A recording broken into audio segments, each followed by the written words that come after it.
오늘의 이야기 주제는 원수의 담장에 핀 매화입니다. 많은 시청 부탁드립니다. 고려의 어느 고을, 산자락이 마을을 감싸고 물길이 논을 적시던 곳에 넘어설 수 있습니다. 사람들이 입을 모아 말하는 두 집안이 있었습니다. 강씨 집안과 문씨 집안. 둘은 같은 고을에서 뿌리 내리고 살았으나 마치 한 하늘 아래 두 해처럼 절대 같은 빛을 나누지 않는 집안들이었지요. 원수처럼 지는 오래였습니다. 시작은 별것 아닌 다툼이었다고들 했습니다. 논두렁 경계 하나, 물길 한 줄기, 그리고 어느 해 흉년 때 빌린 곡식 한 말의 약속. 그 작은 약속이 사람 입을 타고 자존심을 타고 마침내 우리 집은 저 집과는 절대 어울리지 않는다는 굳은 맹세가 되어버렸습니다. 강씨 집안의 가장 강도현은 말했습니다. 저 집안은 믿을 수 없다. 우리가 한 번 속았으면 그걸로 충분하다. 문씨 집안의 가장 문정길도 말했습니다. 저 강씨는 배은망덕하다. 은혜를 원수로 갚는 자다. 담장은 높아졌고 길은 일부러 돌아가게 되었고 서로의 잔치에는 절대 발을 들이지 않았습니다. 그런데 세상은 늘 어른들의 원한과는 별개로 굴러갑니다. 그 집안들에도 자식이 있었거든요. 강씨 집안에는 아들 하나가 있었습니다. 이름은 강연. 맑은 눈을 가진 사내였고 글 읽기를 좋아했습니다. 그는 검으로 세상을 가르기보다 글로 마음을 읽는 사람이었습니다. 문씨 집안에는 딸 하나가 있었습니다. 이름은 문화선. 매화 향 같은 성정을 지녔고 손끝이 야무져 바느질과 약초를 잘 알았습니다. 그녀는 말이 많지 않았지만 한마디가 깊게 남는 사람이었습니다. 둘은 어릴 적부터 서로를 저 집 자식으로만 알았습니다. 가까이 하지 마라, 말 섞지 마라. 그게 집안의 법이었지요. 그러나 고려의 봄은 법보다 먼저 꽃을 피우는 법입니다. 그해 봄, 고을의 작은 서당에서 글 읽는 아이들의 소리가 흘러나오던 날이었습니다. 강연은 서당길에서 책을 품에 안고 걸어가다가 사람들이 웅성거리는 소리를 들었습니다. 문씨네 딸이 쓰러졌다더라. 약초 캐러 산에 갔다가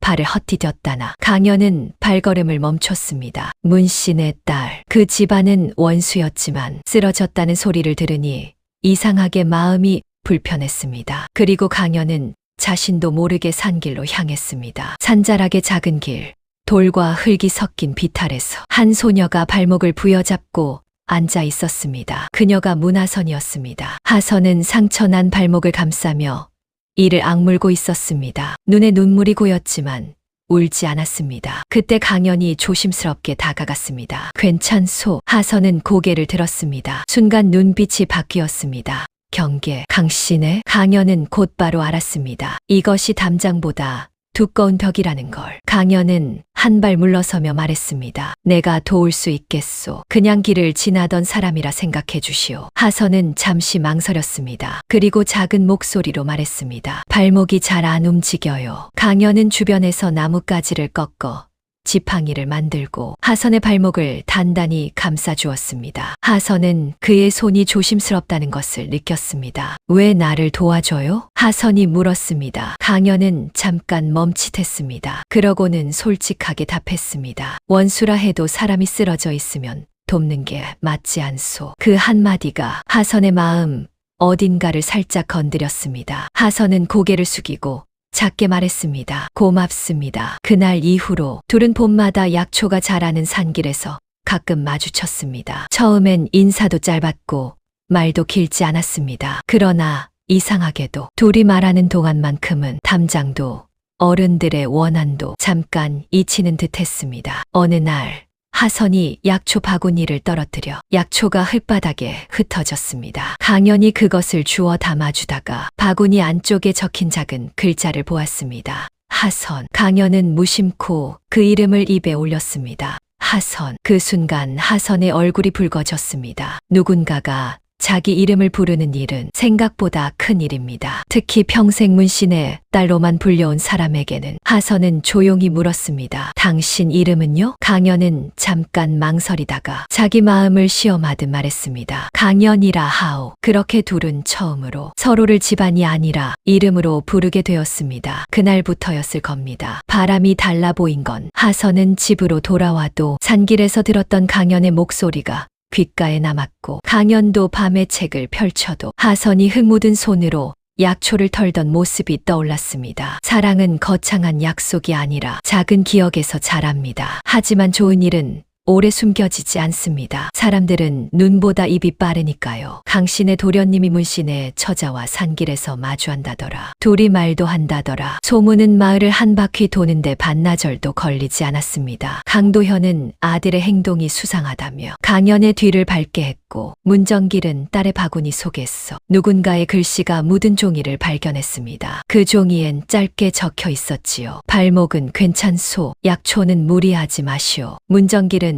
그 종이를 찢어버리며 말했습니다. 저 강씨 놈들은 결국 우리를 조롱하려는 게다. 하선은 처음으로 아버지에게 대들었습니다. 아버지, 조롱이 아니라 걱정이었어요. 문정길의 얼굴이 굳었습니다. 너는 우리 집안의 딸이다. 원수 집안과 엮이는 순간 너는 딸이 아니다. 그날 밤 하선은 울었습니다. 소리내어 울지 못하고 이불을 물고 울었습니다. 강연도 마찬가지였습니다. 아버지에게 심하게 꾸지람을 듣고 방에 갇혔습니다. 문씨 집안과 말 섞지 마라. 그 집안은 내 어머니를 울린 집안이다. 강연은 처음 듣는 말에 숨이 막혔습니다. 어머니를요? 아버지는 말끝을 흐렸습니다. 모를 일이 아니다. 너는 그냥 내가 시키는 대로 해라. 그러나 금지된 길은 사람을 더 그 길로 끌어당깁니다. 강연은 밤마다 짧은 종이를 접어 마당 담장 밑에 숨겼고, 하선은 새벽에 약초 바구니를 들고 나가 그 종이를 찾아 읽었습니다. 편지는 길지 않았습니다. 나는 그대가 다치지 않았으면 좋겠소. 나는 그대가 울지 않았으면 좋겠소. 하선은 그 문장을 읽을 때마다 가슴이 먹먹해졌습니다. 그리고 하선도 답장을 남겼습니다. 나도요. 당신도 다치지 마요. 사람은 결국 자기 마음이 머무는 곳으로 발걸음을 옮깁니다. 그러던 어느 여름날, 고을에 큰 비가 쏟아졌습니다. 물길이 넘치고